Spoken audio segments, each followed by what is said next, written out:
그러면 106, 107 피고 첫 번째부터 봅시다. 일단 지문 첫 번째를 보니까 뭐가 나오냐면요. 내용에서 공공사업에 의해서 개발 조성되어진 공동주택 건설 용지랍니다. 이거 뭐죠? 106 왼쪽 위 공공택지입니다. 공공택지에 대한 부분에 대한 정의를 언급하고 있는 거죠. 공공택지란 도시개발법에 따른 도시개발사업. 근데 도시개발사업에 의한 공공택지는 공공의 시행자가 수용 방식으로 할 때만 얘기한다고 얘기했었죠? 아까 한 얘기. 그리고 뭐 택지개발사업이니 산업단지 개발사업이니 같은 건 다 공공택지다. 이런 얘기죠. 두 번째 봅시다. 일단 국가지방자치단체 토지주택공사 지방공사가 건설했대네. 그리고 국가지자체의 재정을 받았대고 주택도시기금으로부터 자금을 지원받았대네. 공적 자금 투입된 거네. 그래서 국민주택 규모 이하의 주택을 질환해 동시만족, 자금과 규모가 동시만족 되어지는 거 뭐다? 국민주택이죠. 정말 잘 나옵니다. 국민주택은 정말 몇 번 나왔나 기억이 안 날 정도. 그리고 국민주택 중에서 국민주택 규모에 대한 부분은 전용면적 얼마? 85제곱미터 이하를 얘기하는 부분이고 수도권도 아니고 도시가 아닌 읍면이면 얼마? 최대 100제곱미터까지도 가능하다. 이렇게 얘기했었죠. 이게 국민주택 규모에 대한 부분인 겁니다. 아주 중요하다. 그 다음에 3번 106페이지 오른쪽 밑에 너무 중요한 도시형 생활주택 34에 또 나올 겁니다. 도시형 생활주택으로서 그중에 뭘 물어본 거예요? 소형주택. 이라 한다면 다음 요건을 모두 갖춘 공동주택을 도시형 생활주택이라고 합니다. 도시형 생활주택 중 소형주택은 다음 조건을 모두 갖춘 뭐다? 공동주택입니다. 그러면 총 5가지가 나오는데요. 세대별 주거 전용 면적은 얼마? 너무 중요해. 60제곱미터 이하. 50이었다가 늘려난 거야. 그리고 독립된 주거를 얘기한다면 욕실 부엌. 헷갈리면 안 돼. 독립된 주거가 욕실 부엌을 부른 거야. 독욕부. 뭐라고요? 독립된 주거가 욕을 불러. 뭐라고요? 독립된 주거가 욕을 부르는 거야. 독욕부야. 그리고 30제곱미터 미만이다 이상에다가 나오면 욕실 보일러실을 제외하고 30제곱미터 미만이면 하나의 공간으로 구성하라고 얘기하고 30제곱미터 이상이면 욕보를 제외한 다음에 3개 이하의 침실로 구성할 수 있는데 침실이 2개 이상 세대는 전체 얼마? 3분의 1을 넘지 말라고 했어. 왜? 부대복리가 부족해지니까. 그리고 어디에 설치하면 안 돼? 지하층에는 설치하지 말아라. 시작. 지하층에는 설치하지 말아라. 이렇게 얘기합니다. 이게 바로 뭐다? 도시형 생활주택 중 소형주택. 있습니다. 4번입니다. 준주택은 107페이지 왼쪽 밑에. everybody 준주택. 준주택은 주택 외의 건축물인데 주거시설로 이용하는 걸 얘기하는 거죠. 외워보면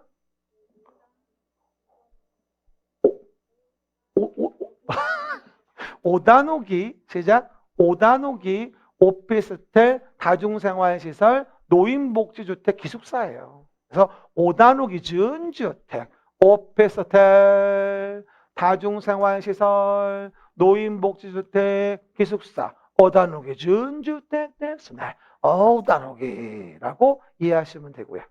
그 다음에 도로, 상하수도, 전기가스, 통신, 지역난방 등을 말하는데 그리고 단지 안과 밖의 그런 시설 등을 연결시키는 거래. 앞에가 뭐야?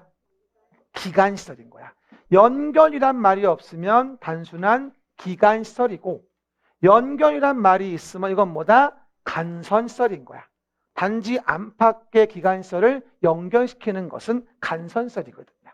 알겠습니까? everybody. 기간시설과 간선시설. 시작. 그 내용에서 두 번째 리모델링에 대한 부분에 정의와 관련된 부분이 이제 언급이 되어지죠.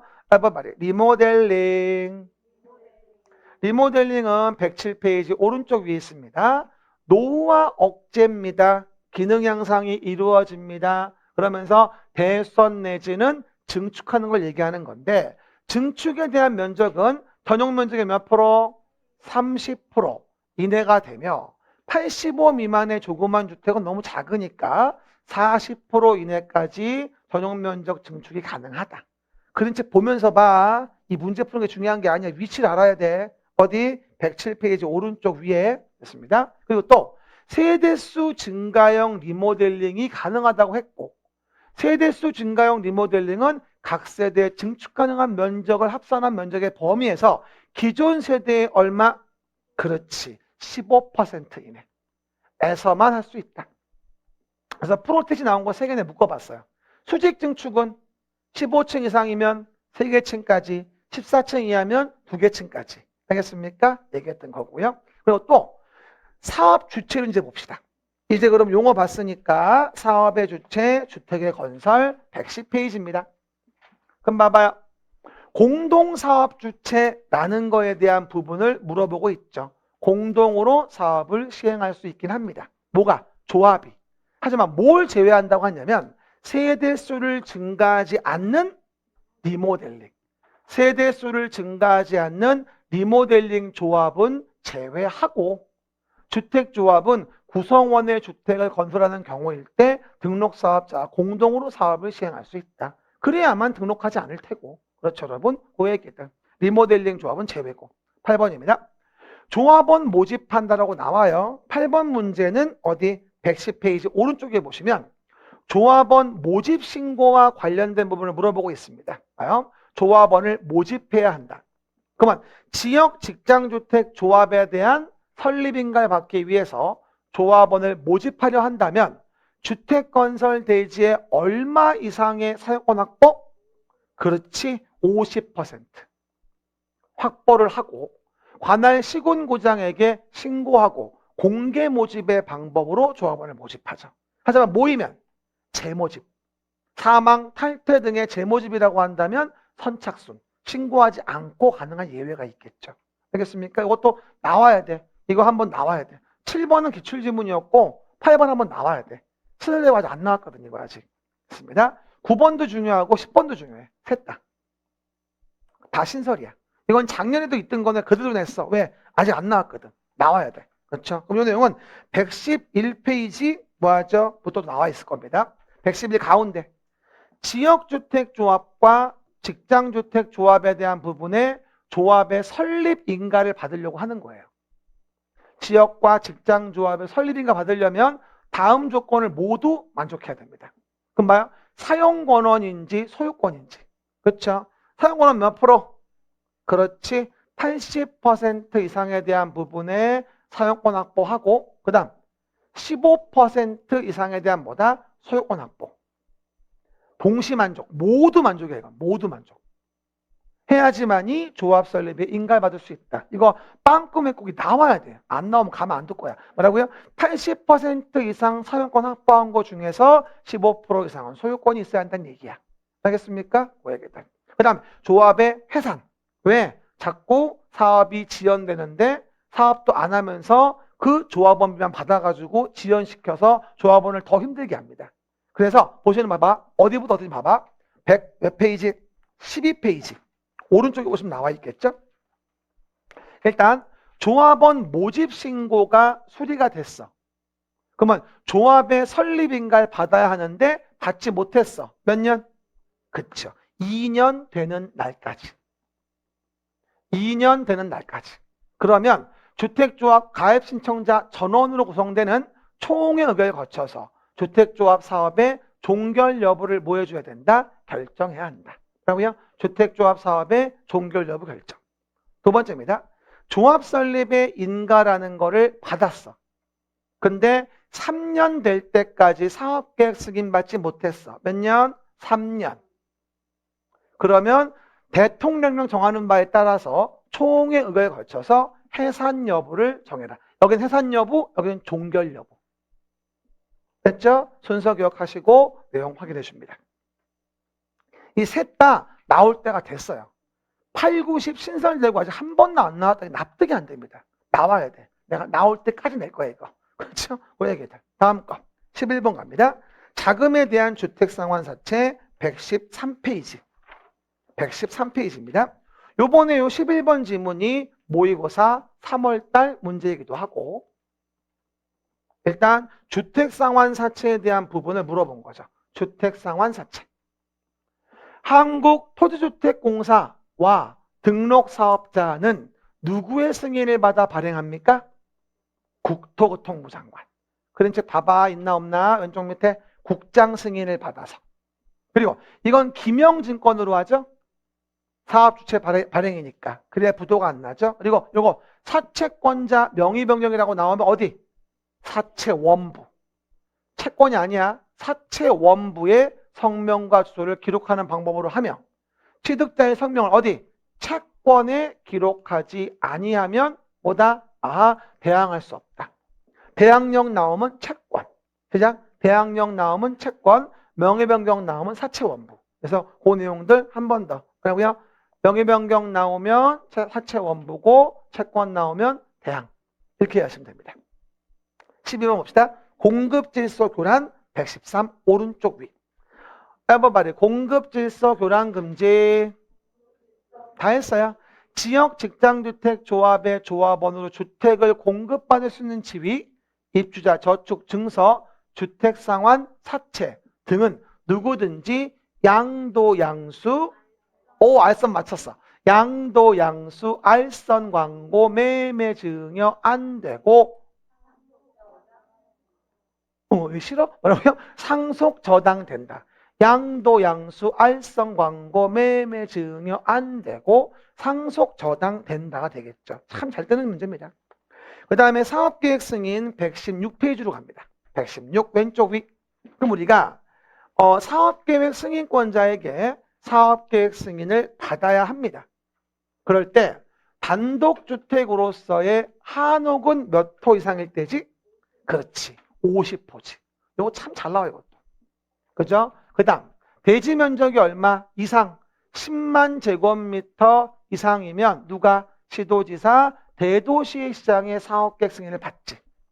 그 다음, 국가토지주택공사가 시행하는 경우 누구에게? 국토교통부 장관의 사업계획 승인을 받아야 하겠지. 국가토지공인 사업주라고 한다면 보다 국토교통부 장관에게 사업계획 승인을 받아야 한다. 됐습니까? 어디? 116 오른쪽에 나와 있겠죠. 그 다음에 내용 본다면 117페이지 오른쪽 왼쪽 봅니다. 117페이지. 공사의 시작을 물어보고 있네요. 공사를 시작해야 한다. 공사를 시작해야 한다. 그리고 공구별로 분할 시행하는 경우다 라고 한다면 최초의 공구인지 최초 외의 공구인지, 공구별로 분할 시행한다면 최초의 공구인지 최초 외의 공구인지, 그러면 최초로 공사를 진행하는 공구는 사업계획 승인받고 몇 년? 5년 내에 시작해야 되고, 최초 외의 공구는 최초 착공신고일로부터 2년 내 시작해줘야 한다. 그리고 최초 외의 공구를 제외하고는 기간 내 뭐다? 착수하지 않는다고 한다면 사업계획 승인을 취소할 수 있다고 제가 왼쪽 맨 밑에서 얘기했었죠. 한 번 더 얘기합니다. 최초 외의 공구는 시작. 최초 외의 공구는 승인 취소 없고 연장도 없다. 시작. 최초 외의 공구는 승인 취소 없고 연장도 없다 하는 점 꼭 기억하십니다. 됐고요. 그 다음 분양가 상한제 제외사항. 이것도 이번에 모의고사 문제죠. 페이지 121페이지 왼쪽 밑에. 다음의 경우라고 한다면 뭐다? 분양가 상한제를 적용하지 않습니다. 됐죠? 무엇일 때? 무슨 주택? 도시형 생활주택. 시작. 도시형 생활주택은 분양가 제한받지 않아요. 그리고 관광특구에서 건설 공급하는 주택으로서 층수가 50층 이상이거나 150m 이상인 건물이라고 한다면 분양가 제한받지 아니한다 라고 해서 이번에 모고에 나올 거니까 잘 좀 기억하고, 마지막 농지법 관련된 거 4가지가 나오죠. 넘기시면 120 몇 페이지? 6페이지. 농지부터 정의가 나오죠. 17번, 16번부터 봅시다. 농지와 관련된 부분을 물어보고 있는데 뭘 물어본다면 농지에서 제외한다 물어본 거야 지금. 농지에서 제외한다. 그렇죠? 어디? 126 왼쪽 위에 중간에 있는 거. 봐봐. 그 막 전답과 수원이 아닌 토지로서 농작물 경작지 다년생 식물의 재배지로 계속 이용되는 기간이 몇 년 미만? 그렇지. 3년 미만인 토지. 지목이 뭐일 때? 임야. 지목이 임야인 토지로서 산지를 농지로 바꾸는 거에 대해서 허가 등을 받지 아니하고 농작물의 경작지로 쓰인다면 농지 제외고, 토지법에 따라 조성된 뭐일 때? 토지는 농지에서 제외된다. 됐죠? 농지 제외 이번에 모의고사 문제니까 잘 기억하시고, 그 다음입니다. 127페이지 왼쪽 밑에 농지 소유 상한. 시작. 농지 소유 상한 상속 8년 주말 체험 만만천. 제가 일부러 빨간색 해놨지. 상속 8년 주말 체험 만만천. 상속 8년 주말 체험 만만천. 만만천 만만천 만만천 만만천. 근데 이 상속은 농업 경영하지 아니하는 자일 때. 상속 농지 중 얼마까지? 1만 제곱미터까지만. 물어볼게요. 지방자치단체가 농지를 소유한다면 1만까지만 소유할 수 있다? 아니에요. 나머지는 상한이 없어요. 딱 3가지만 상한이 있는 거야. 그 다음 8년 이상 농업경영한 이후에 인용한 사람은 인용 당시 소유농지 중에서 얼마? 1만 제곱미터까지만 소유할 수 있고, 주말체험 영농하는 자는 얼마? 1,000제곱미터 미만인데 요번에 뭐가 이거죠. 세대원 전부가 소유하는 총면적을 얘기하는 거지 세대원별 면적을 얘기하는 게 아니라는 점.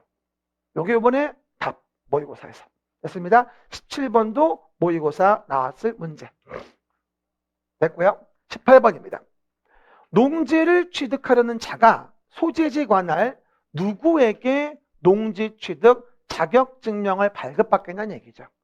말이 농지 취득 자격 증명, 지금은 아는 것 같아도 시군구라고 나오면 다 속아요. 가장 컨츄리한 조직 시구읍면장이에요.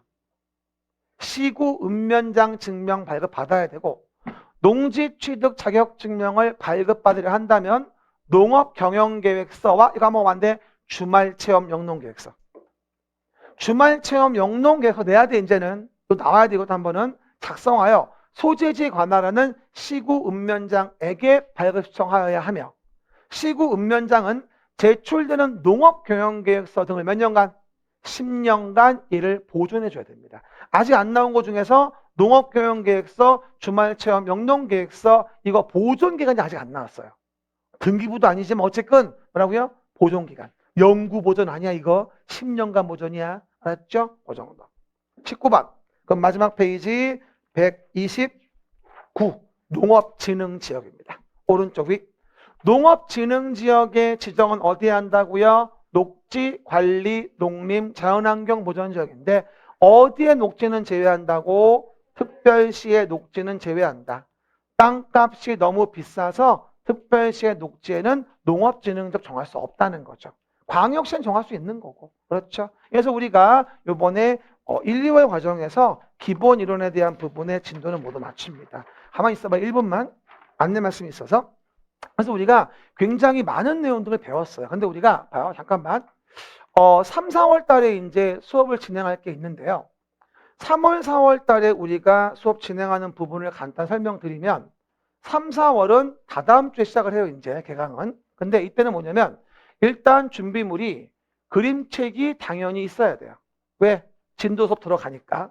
첫 번째 준비 그림책 가져오는 거고, 두 번째가 뭐냐면 이때는 요약집이 나와요.